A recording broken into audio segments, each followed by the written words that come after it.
The Russians are already sitting at the table. They've made very clear what their conditions are to negotiate an end to this disaster. We need to take action that supports the conditions that they've asked for. And there's nothing unreasonable or irrational about those conditions. We should be celebrating the fact that the Russians want to stop this at all and be very glad that they want to have a neutral Ukraine. Remember, we talked years ago, Dan, that Ukraine's principal mission in the aftermath of the collapse of the Soviet state system was to be this large neutral state that separated us from Russia. That was in the interest of Russia. We thought it was in the interest of NATO. Suddenly that was overturned and we launched into this madness. We need to get back to thinking in those terms. And we need to talk about what a future treaty would entail. And that's why we go back to the Austrian State Treaty. And by the way, the security guarantees in the Austrian State Treaty had nothing to do with deterrence. They had everything to do with guaranteeing freedom, rights, position, all of these things within Austria that was acceptable to both sides. And that's what we should be interested in. What do we collectively want Ukraine to be able to pursue? Obviously, that's prosperity and freedom. That can be done. So let's get back to basics. Stop playing these propaganda games and jockeying for position. And Doug, let me ask you something. Let's get going. One of the devil's advocate thing that people say was, you can't trust Russia. If you do something like that, well, like the Austrian state, it'll just egg them on, and then they'll rearm, and then 5 years from now, they'll come back and take the rest of Ukraine. That's what I hear a lot. What do you say to that? Well, look at Finland. Finland went through a terrible war. They fought bravely and killed large numbers of Russians, about 250,000, against 10,000, 20,000, 30,000, 40,000 Finns. And the Russians did not want to fight their way to Helsinki. They wanted an end to the conflict. They ended up taking territory from Finland, but then they established a treaty, and that treaty guaranteed Finnish existence, independence, and neutrality. There has never been an incident since then. In other words, since 1945, after the Second World War, the Finns and the Russians have done land office business economically and have gotten along without any threats to Finland and its territorial integrity. I think we can trust the Russians in that sense. The question is, can the Russians trust us? Because we have a bad habit of backpedaling, misinterpreting. They go back to the Budapest Memorandum.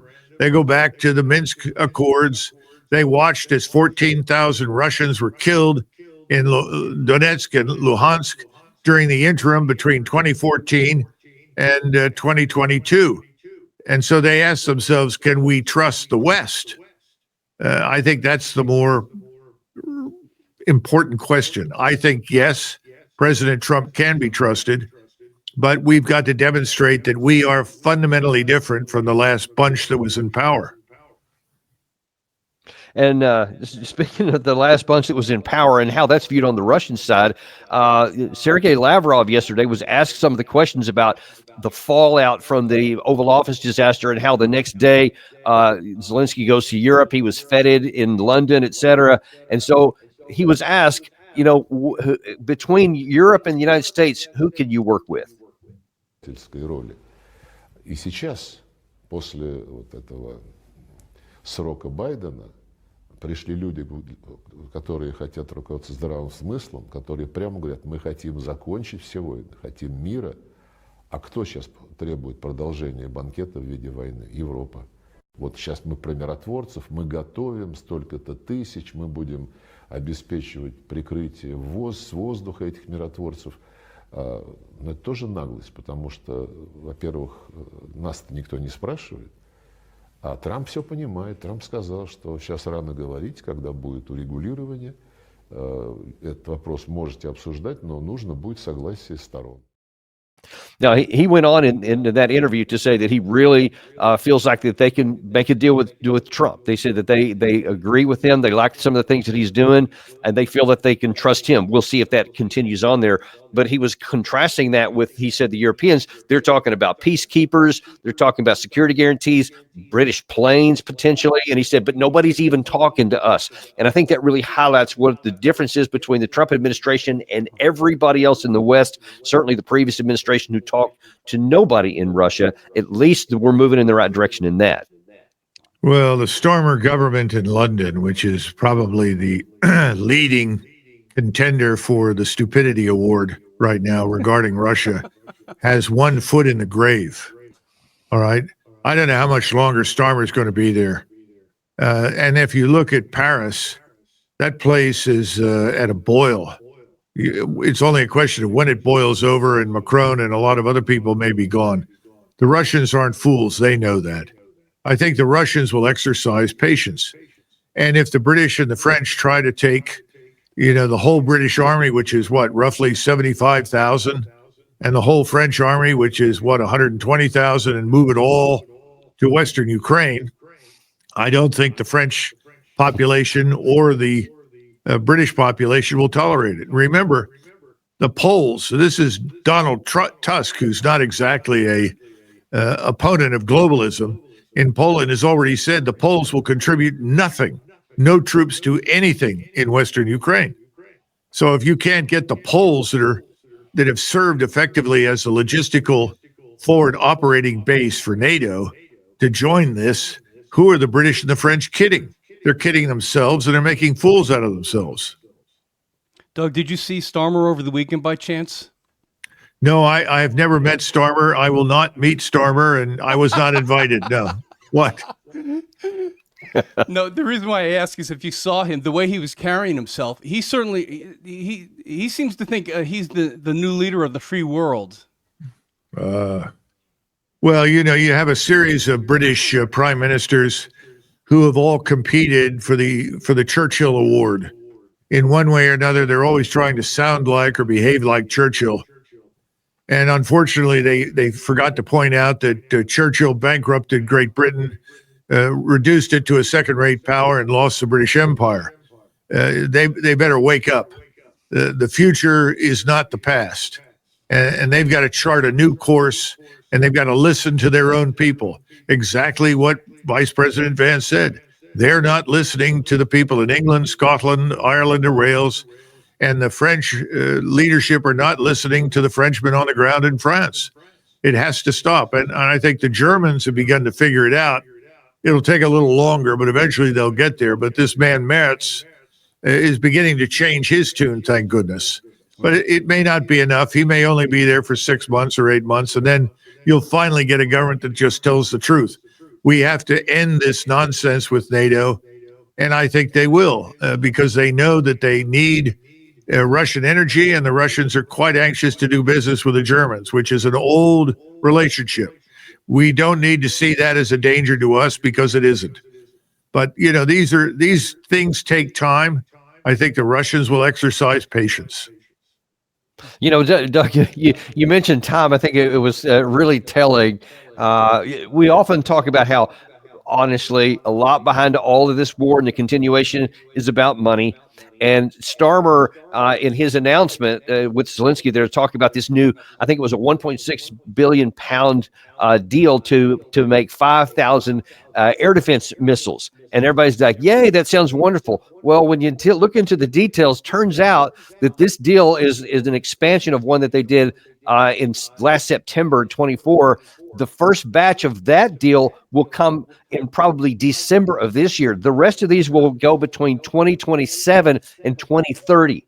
So I know it's going to create all these jobs in the UK, et cetera, but it's going to have nothing to do with the war. The best case is that maybe a year, if the Ukraine still survives, they'll get the first batch of them, which won't have any impact on the fighting anyway.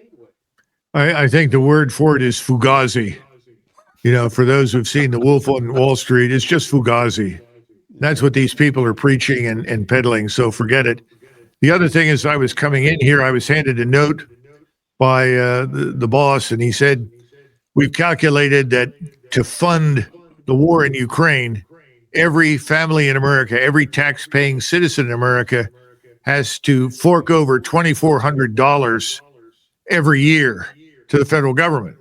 That's just Ukrainian aid. We haven't talked about the Middle East. We haven't talked about the wasteful spending on the Taiwan business.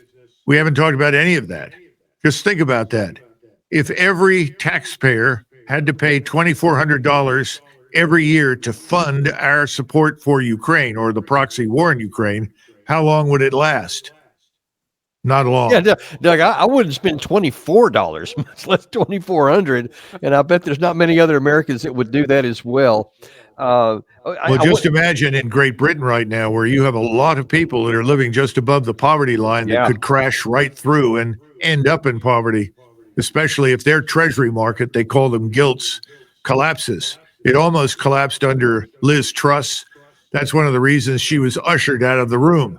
And she was talking about Thatcherism, which makes no sense and is totally irrelevant to Great Britain today. Well, Starmer is even more irrelevant and more deluded than Liz Truss ever was. So this Fugazi is going nowhere. And I'm sure the Russians understand that. We just need to move on down the road. President Trump needs to move forward, and the rest eventually will get on board. Of that, I have little doubt. And Doug, I want to go back to something you said at the first part of this episode here. You were talking about, you referred to J.D. Vance's comment and speech before the Munich Security Conference, where he was saying some things that made a lot of the Europeans not just uncomfortable, but kind of angry. Well, yesterday, Director of National Intelligence Tulsi Gabbard went on U.S. television and picked up the theme.